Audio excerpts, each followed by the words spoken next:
At ayun na nga, magandang araw sa inyo mga kababayan. Master Judea, nagbabalik na naman. Kumusta po kayo? Okay. At eto na nga mga kababayan, sumingaw na ang baho. Wala talagang baho na hindi umaalingasaw. Yan ang pinatunayan sa atin ng mundong ito, mga kababayan. Alam niyo na ba ang balita? Ito na ba ang magpapalaya sa ating bansa? Dahil lalabas na ang katotohanan sa mga pabangag-bangag sa lipunan. Okay? But anyway, mga kababayan, sumalangit nawa ang kaluluwa ni Mr. Paulo Tantoco. Pero kung itong pagkamatay ni Paulo Tantoco ay magliligtas sa ating bayan, we really need to talk about it. Okay? So ito na ba ang magiging dahilan para muling umayos ang bansang Pilipinas? Sa palagay ko, ito na yun eh. Ito na yun kasi mabubunyag yung kanyang mga katarantaduhan, nabubunyag na gumagamit talaga sila ng droga, di ba? So ito kasi mga kababayan, Amerika, kinumpirma kung ano ang ikinamatay ni Paulo Tantoco sa Amerika at ito daw ay pagka-overdose sa Coca-Cola. Alam niyo na po kung ano ibig kong sabihin. Yung Coke po mga kababayan, yun po ay droga. Isiniwalat na po ito ni VP Sara Duterte pero gumawa po sila ng eksena para mapagtakpan ng issue na ito. Pero ito po, tadhana na mismo ang nagbibigay sa atin ng katotohanan at tadhana na mismo ang nagbubuking sa kanila. Pag-uusapan po natin yan pagkatapos lang nito. Banateros ay hindi magigiba. Banateros ay hindi nag-iisa. Banateros ay kami walang iba. Banateros hanggang sa huli naming hininga. Yan ang banateros, walang inuurungan. Pag tama palakpakan, pag mali ay babanatan. Yan ang banateros, boses ng ordinaryong Pilipino. Banateros ay walang makakaawan.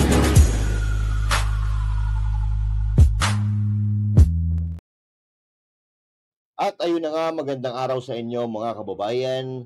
Master Judea, nagbabalik na naman at huwag kakalimutan na mag-like, mag-share at mag-subscribe. Alam nyo na yan. Yan. Alright, so huwag kakalimutan. Dapat pag nandito sa video ni Master Judea, automatic na. Like, share, and subscribe. Okay, pag-usapan na po natin mga kababayan at ito po ay mahalagang bagay at dapat pag-usapan dahil may kinalaman po ito sa lipunan na ating ginagalawan, okay? Sa mga patulog-tulog pa rin sa pasitan, gumising na po kayo. Sa mga walang pakialam sa kapakanan ng bansang Pilipinas, makialam po tayo dahil lahat po tayo mga Pilipino, may obligasyon po tayo sa bansang ito. Okay? So, may kumakalat po na video ngayon patungkol sa pagkamatay ni Paulo Tantoco dyan sa Amerika at nagsisiwalat kung ano ang dahilan, kailan at lahat ng mga impormasyon patungkol dito sa pagkamatay na ito na pilit nilang itinatago, pilit nilang pinagtatakpan pero ang sabi nga, di ba, sa kasabihan, walang baho na hindi sumisingaw. At dito, mga kababayan, sa video o ito sa topic na ito, lilinawin po natin kung ano ang dahilan, kung bakit nila ginagawa ito, kung ano po ang purpose nila, kung bakit po nila ginagawa ang mga bagay-bagay na ito.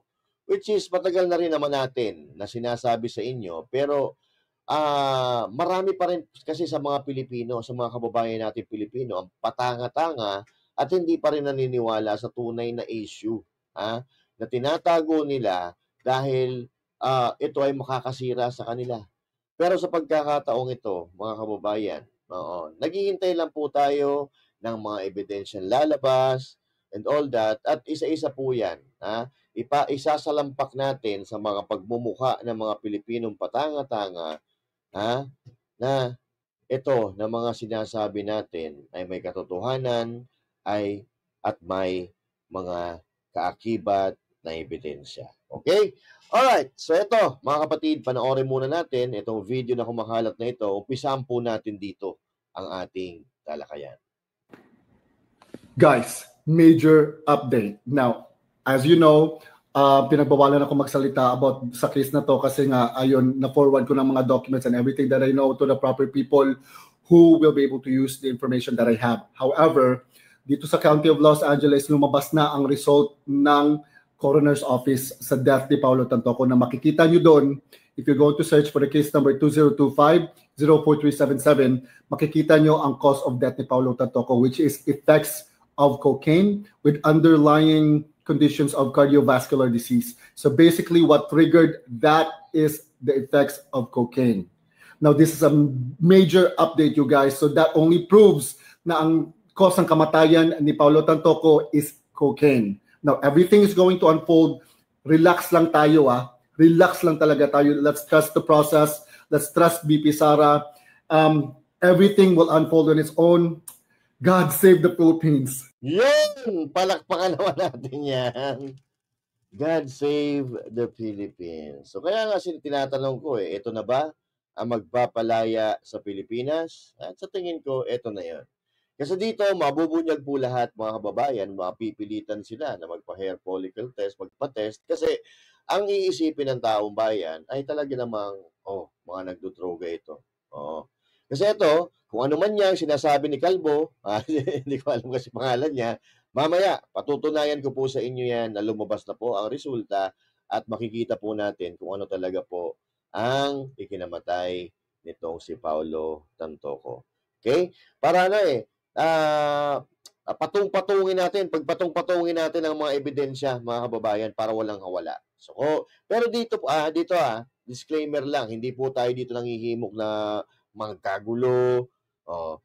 Ang sinasabi, ang ginagawa lang po natin, ang gusto lang po natin mangyari, dapat mabuksan ang kamalayan ng bawat Pilipino dahil lahat po tayo, mga kababayan, damay. Kung ano man ang sasapitin ng bansang ito, mapaganda man ang sapitin ito, masama man ang sapitin ito, lahat po tayo damay.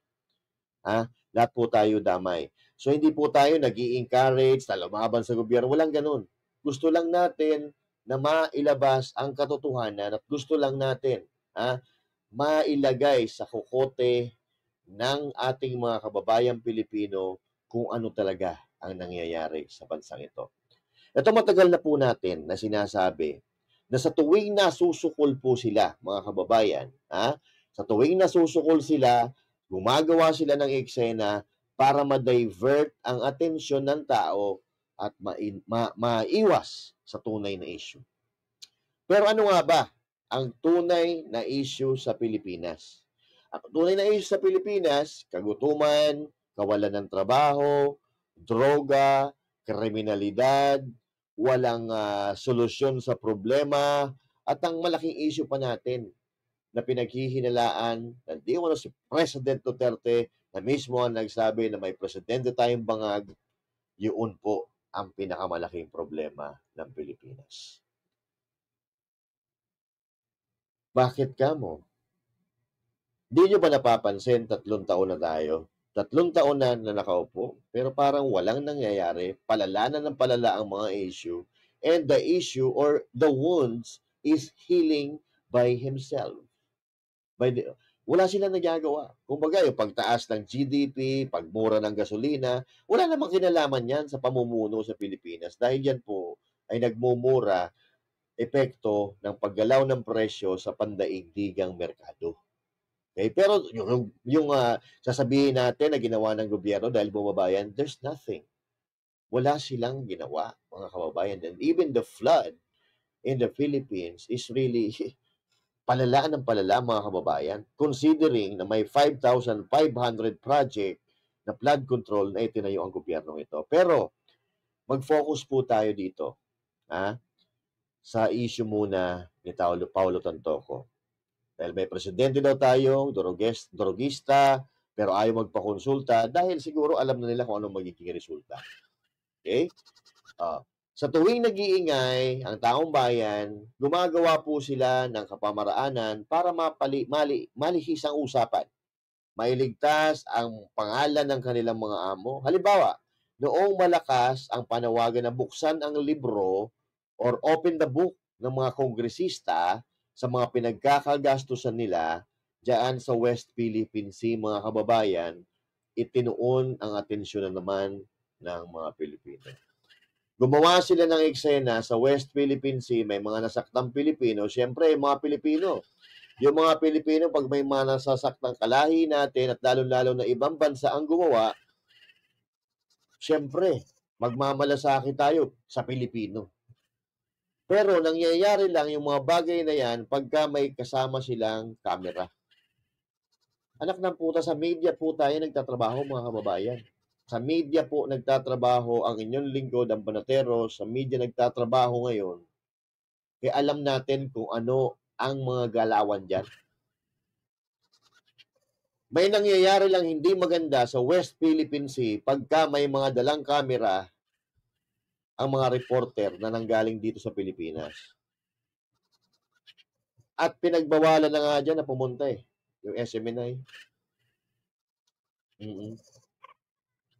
Diba?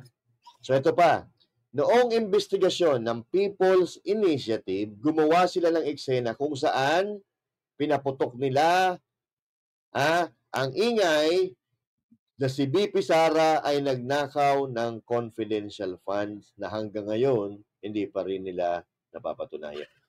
Which is kabaliktaran sa nangyayari dahil itong Office of the Vice President for 3 consecutive years, maganda ang grado, sumusunod sa patakaran, at maganda ang ratings ayon sa mga reports ng Commission on Audit or COA. O ito, nung issue ng mga blankong BICAM report, nag-file sila ng impeachment laban kay BP Sara Duterte para mailihis ang issue, mapunta sa mga Duterte ang atensyon ng mga tao. Diba? Inakusahan si BP Sara na nagnakaw ng confidential funds, then may pumutok ulit na issue na magtuturo o magpapabagsak sa kanila, sisira sa pangalan nila, kinasuhan nila, nag-file silang impeachment kay BP Sara Duterte, in less than 30 minutes nakapagdesisyon ang daan-daang kongresista para bumoto para ma-impeach si BP Sara Duterte. Nakalauna nalaman natin na itong mga kongresista pa lang ito ay bayad. At ngayon, mga kababayan, yung BICAM report, may nag-file ng petition na pag-usapan, imbestigahan, pero ngayon, anong ginagawa po nila? Pinupostpone ang hearing para hindi mapag-usapan ang BICAM report na dapat pinapanagot ang mga taong involved kung sino ang nangurap at kung sino ang nangurakot, kung sino ang naglustay at nakinabang sa pera ng taong bayan dahil ito ay malinaw na dinuktor. So ngayon, pinupostpone ang hearing dyan. Ano sa tingin nyo ang nangyayari? Mga kapatid, simple lang yan. Kinokontrol po nila ang bawat sitwasyon sa Pilipinas sa pamamagitan ng kapangyarihan, pera ng bayan, pabor po sa kanila. Napakalaking issue po ng BICAM. Trilyong piso po ang pinag-uusapan natin dito kung ikukumpara natin doon sa ibinibintang nila kay BP Sara Duterte na 125 million. Hindi ho ba kayo nakakahalata?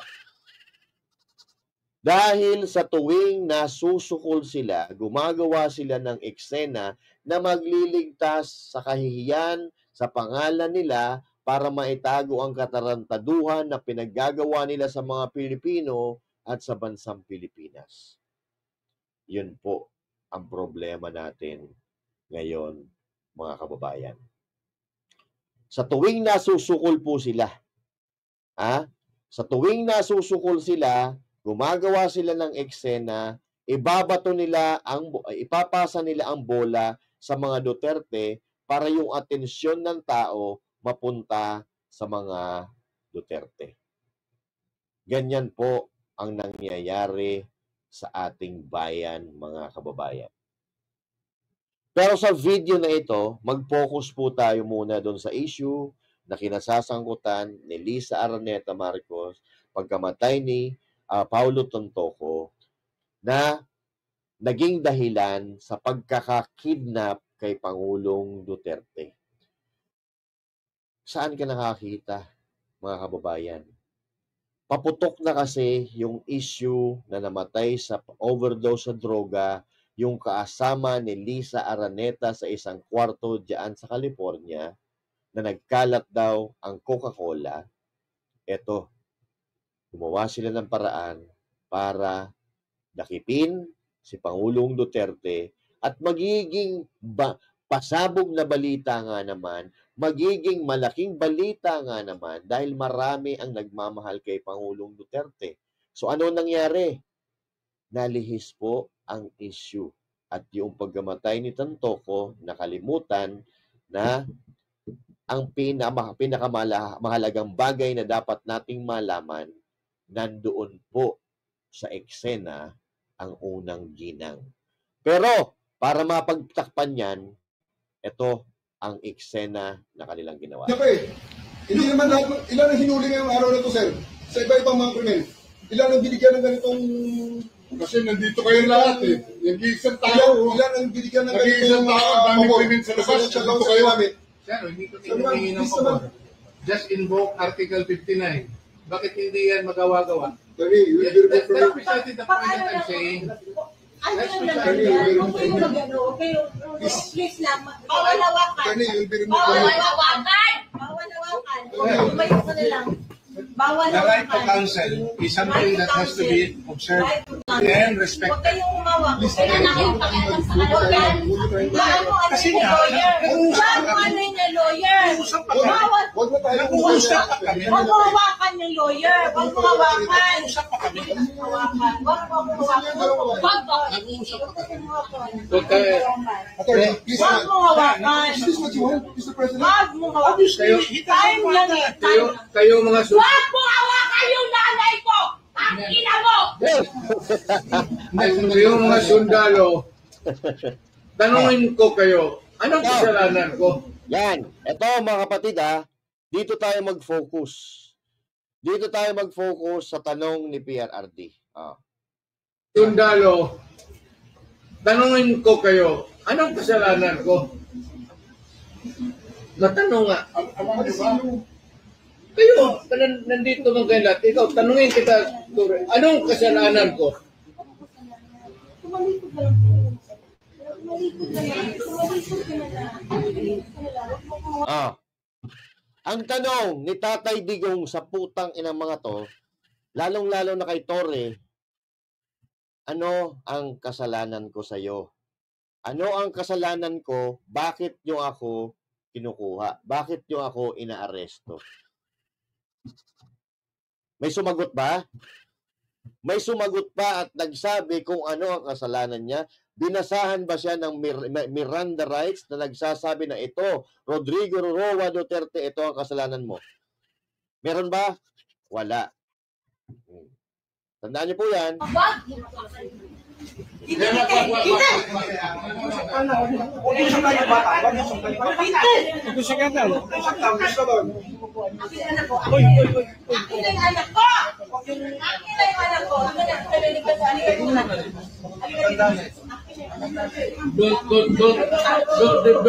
Don't do it personal. Don't do it personal.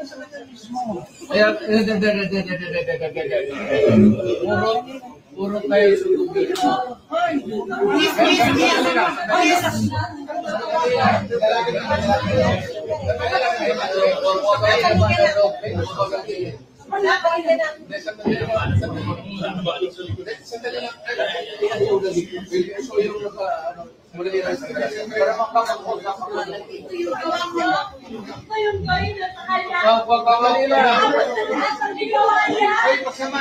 Hoy, nandito yung preso, hindi dyan.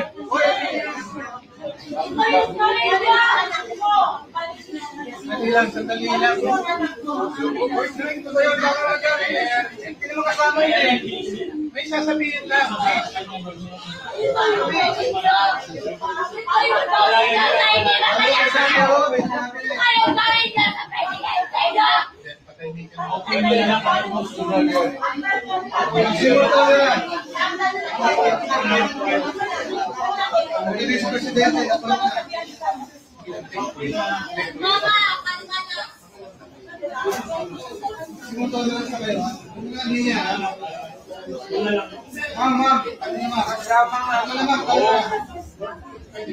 Don't export your way and export.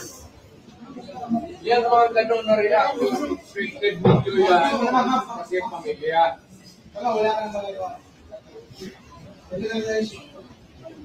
Kung kayo mga sundalo, kasi kayo pumahuli, pero pamilya nyo.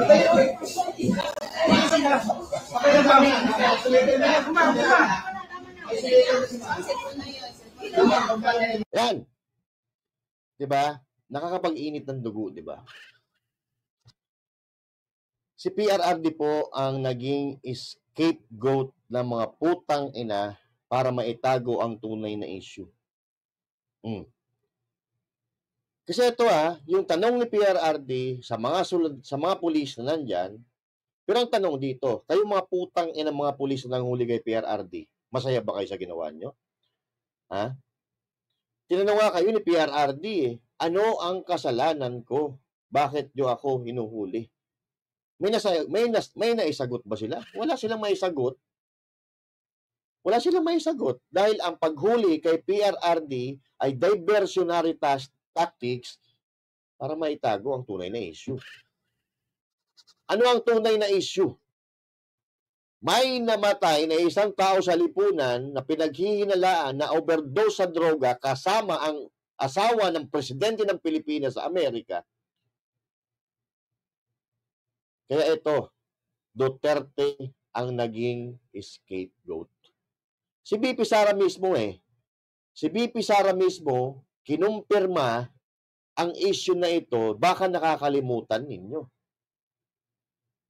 Baka nakakalimutan nyo yung sinabi ni BP Sara Duterte. So ito, sariwain natin ang sinabi ni BP Sara Duterte na tinawag pa ni Claire Castro na chismis, pero ngayon sumasambulat sa mga pagmumukha nila ang kasinungalingan ng mga putang ina nila. Nung nagkaroon ng drug overdose at merong namatay sa Amerika at nandoon sa loob ng kwarto si First Lady Lisa Marcos at nandoon sa police report, cocaine yung sinasabing nagkalat doon sa kwarto na yon, ay bigla na lang nilang hinila, kinidnap, kinuha, dinukot si Pangulong Duterte. Ngayon, ayun. Narinig nung nyo. nagkaroon Nyo naman mga kababayan, dahil may nangyaring ganon, bigla nilang kinidnap, dinukot si Pangulong Duterte dahil ayaw nilang sumabog yung tunay na issue, which is namatay ang isang katantoko na overdose sa droga kasama ang unang ginang ng Pilipinas. Maliwanag. Yung sinasabi ni BP Sara Duterte na pilit pang ipinagtatanggi ng tagapagsinungaling ng palasyo sa katauhan ni Claire Castro na habang tumatagal, pabubo ng pabubo. Una, tinatanggi nila na droga ang dahilan ng pagpanaw ni Tantoko. Tinawag pa nga na chismis ni chismosa si BP Sara Duterte. Pero hindi nyo kayang linlangin ang katotohanan. Lalabas at sisingaw pa rin ang katotohanan at ito ay sasampal sa mga pagmumukha nila, mga kababayan. Ano yung sabi ni Claire Castro dati regarding dito sa video na sinabi sa sinabi ni BP Sara Duterte? Ito po ang sinabi ni Claire Castro. Kailangan pa ba natin paniwalaan ang mga ganitong klaseng istorya na nanggagaling sa Vice Presidente?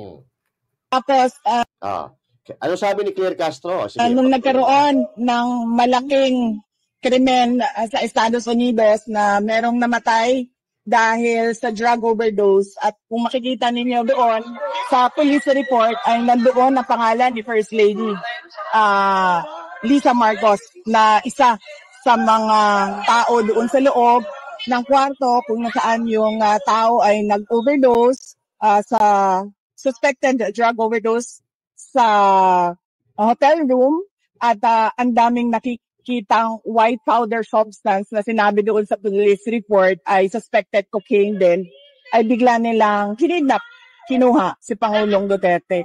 Sa kanya Yun. pala nanggaling ang fake news. Siya pala ang source ng fake news na ito Putang ina na mo talaga. pinapakalat laban sa unang ginang kay First Lady. Unang-una po, kailangan pa ba natin paniwalaan ang mga ganitong klaseng istorya na nanggagaling sa Vice Presidente?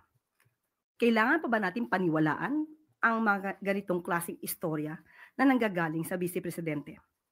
Tapos, Yun po, mga kababayan, narinig po natin kung ano yung sinabi ni Claire Castro na pinasisinungalingan niya yung sinabi ni VP Sara Duterte. Nagkaroon ng malaking krimen sa Estados Unidos na merong Ito, ulitin natin. Kailangan pa ba natin paniwalaan ang mga ganitong klaseng istorya na nanggagaling sa Vice Presidente? Yan.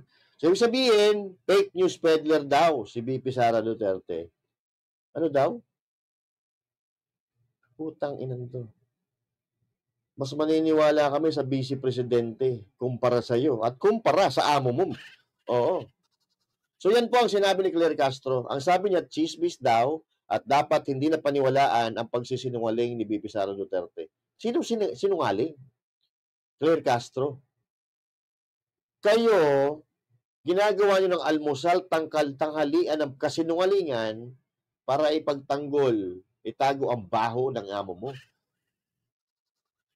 Anong pinakabago na kasinungalingan ni Claire Castro? About doon sa drug-free barangays na yung pala puro blanco, yung halos kalahati ng mga pages ng mga kukumbam, na ipinapakita sa mga media.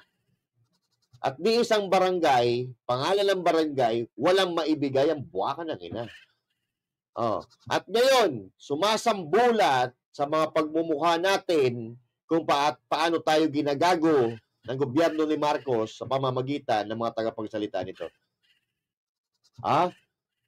Sinungaling daw si VP Sara Duterte dahil nagpapakalat ng kasinungalingan na namatay daw si Paulo Tantoco dahil sa overdose sa droga at nandun yung unang ginang. Kasinungalingan daw yun, mga kababayan. Eto. Sana ba si wait lang Pilipino. Nasaan na? Nasaan na yun? Wait lang Okay, eto. Eto, mga kapatid.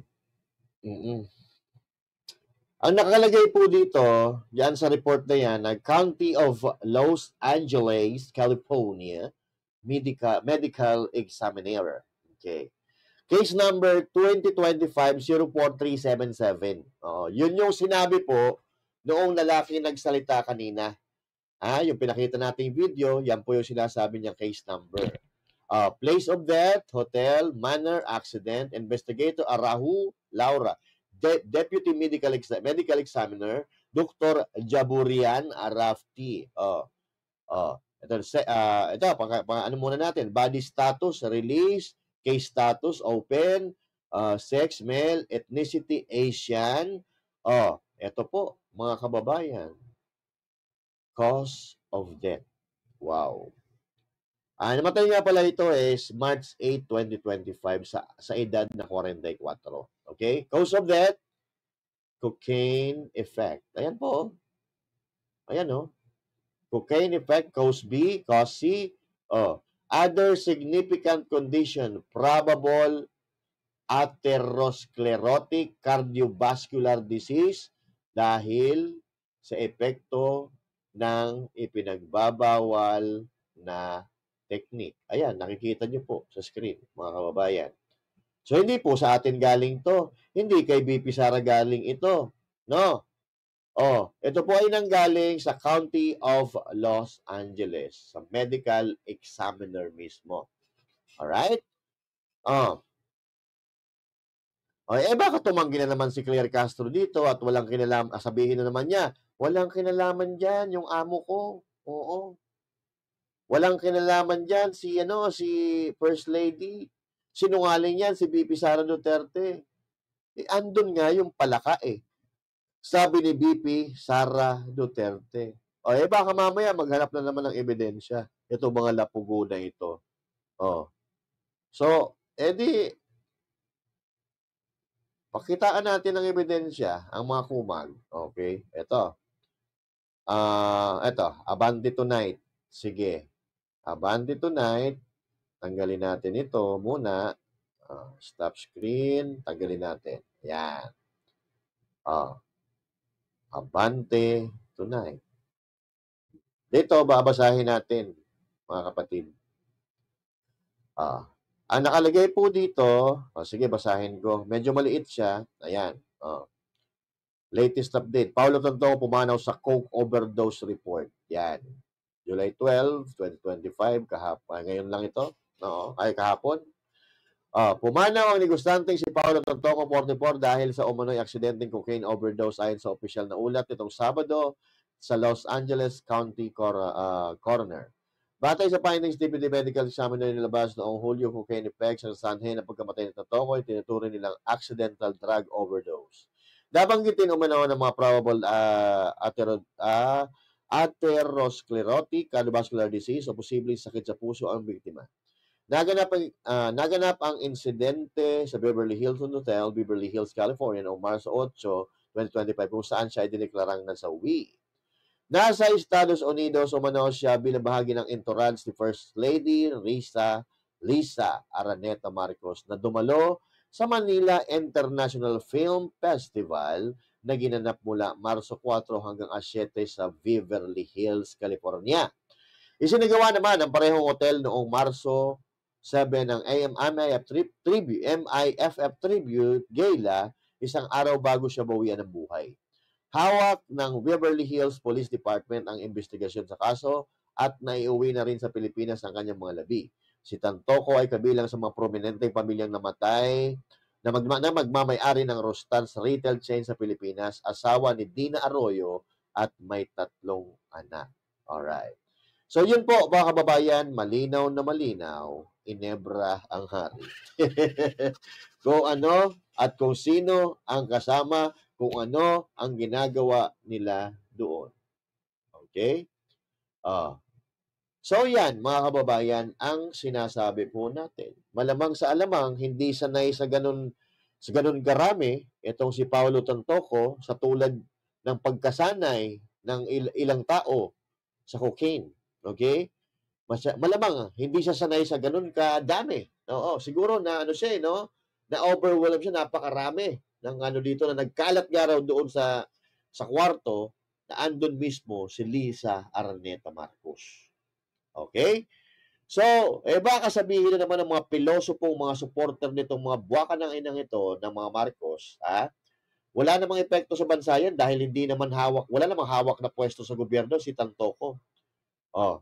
Wala nga siyang hawak na pwesto sa gobyerno, pero yung kasama niya at kajamming niya doon sa hotel sa California ay asawa ng presidente ng Pilipinas na pinaghihinalaan din na gumagamit ng droga. Sa madaling salita, mga kababayan, ang presidente ng Pilipinas sa isipan ng mga Pilipino ay bangag hanggat siya ay magpa-hair follicle test at maging negatibo ang resulta. Doon lang po mawawala ang agam-agam at ang isipin ng mga Pilipino na ang presidente ng Pilipinas ay nagdodroga. Dahil dito, sa issue na ito, ipinapakita sa atin, mga kababayan, na ang buhay nila ay umiikot talaga sa ganyan. Umiikot sa party-party, and at the same time, pag sinabing party-party, meron dyan, mga kababayan, na nangyayari, hindi natin alam. Magkakaiba po ang sitwasyon. Pero the bottom line here, sa tuwing party, nagkakaroon dyan, mga kababayan, ng paggamit ng illegal na droga, lalo-lalo na sa mga bars. Lalo-lalo na doon sa mga prominenteng pamilya. Hindi ko naman nilalahat. Pero dito, sa pagkakataong ito, malinaw, pasasikat ng araw, na ang kinamatay ni Paulo Tontoco ay pagka-overdose sa droga which leads us na mag-isip kung itong presidente ng Pilipinas ba talaga ay nagdodroga katulad ng sinabi ni Pangulong Duterte. Now, mas lalong bibigat ang agam-agam at paniniwala ng ating mga kababayan na itong mga ito ay libangan talaga ang pagdodroga. Maliban doon sa mga ginagawa nilang pag-divert ng mga issues na sisira sa pangalan nila, droga ang libangan ng mga buwaka ng ina. And again, this is Master Judea. Magkita-kita po tayong muli mga kababayan sa susunod na video. At kung may opinion at may damdamin kayo sa pinag-usapan po natin ngayong araw na ito, i-comment nyo, babasahin natin at sa susunod na video, pag-usapan natin yan mga kababayan. Master Judea saying thank you. God bless you all and to God be the glory. Magandang araw po sa inyo lahat.